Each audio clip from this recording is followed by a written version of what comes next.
Dito sa Tagong Iskinita na ito ay matatagpuan nyo ang isang pinakamatagal na nagtitinda ng barbecue na nilalagyan ng gravy dito sa buong Parañaque na umabot lang naman na mahigit 4 na dekada na. At hindi ka daw lihiti mong taga Sampaguita kung hindi ka pa nakakakain dito kila Mac Jess Barbecue. At dahil matagal ng subok na masarap ang kanilang inihaw ay nakakaubos lang naman sila ng lagpas 10 kilo sa bawat laman, paa, balat, tenga sa maghapon lang. 2 PM sila nag-open dito, dumating kami ng 5:30 at eto na lang yung dinatnan namin, muntik na kaming maubusan. Kaya kung pupunta kayo dito ay medyo aga-agahan nyo. At ang isa nga sa mga unique at kakaiba nga dito ay naglalagay sila ng gravy sa lahat ng mga kanilang mga inihaw. Hey, hello sir. Hello Yes. po. Sir, gaano na po katagal itong barbecue niyo sir sa Parañaque? 40 years, 1983. Tapos sir, yung recipe niya sir, namalan niyo pa yan sir? Oh, sa tatay ko. Tatay ko nagtitimpla ito lahat. Oh. Ano pong pangalan niyo sir? Family sir? Jun Jola. Yola, yes sir. So dito sir sa may Parañaque talagang kilalang-kilala na yung barbecue niyo. Oh. Ano Ang po? una nagtayo, tatay ko talaga. Yaw. Ano pong pangalan ng barbecue niyo sir? Mac Jess. Mac Jess, ayan. Dun sa nakakapanood sir at gustong pumunta dito sir, saan naman po kayo pwedeng puntahan at anong oras? Dito sa may Barangay Santo Niño, tabi ng covered court, 2 PM ng hapon. Sa mga bibili sir, ano yung re-recommend nyo sir? Lahat naman eh. Lahat talaga best seller sir eh. Lahat.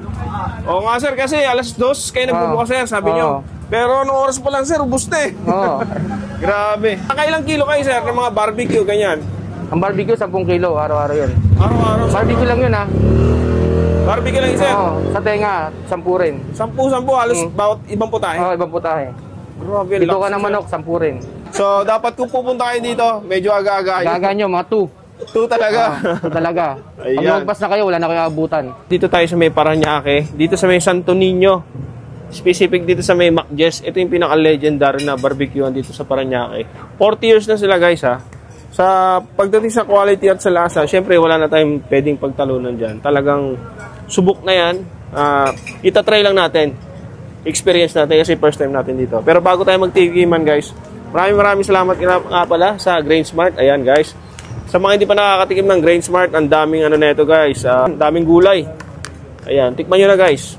At syempre kung naghahanap kayo ng staycation dito sa may Parañaque, dito sa Azor guys, Dream Stay.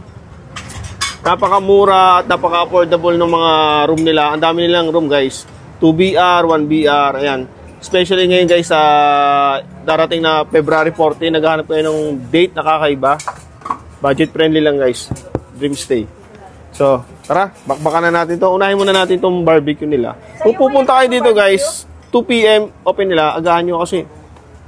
Tignan nyo guys, dumating kami mga 5:30, bus na. So, ito yung barbecue nila, ayan. Tapos may gravy sila dun, ilalagay. Isang royal, pes. Isang royal. Ang sarap mo. Mabisa talaga.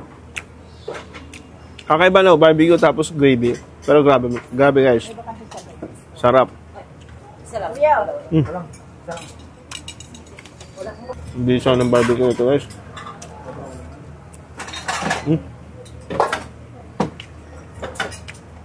Nalalaman mo naman na masarap yung barbecue kasi matagal na. Saka non-stop yung mga bumibili. Tapos meron din tenga.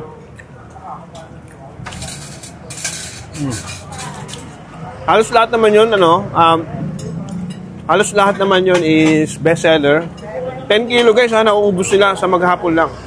And guys, kung naghahanap kayo ng solid, talagang legendary na guys, 40, 4 na dekada, Mac Jess guys. Ayan, agahan nyo na lang punta kasi pag ginabi na kayo, wala na kayong aabutan.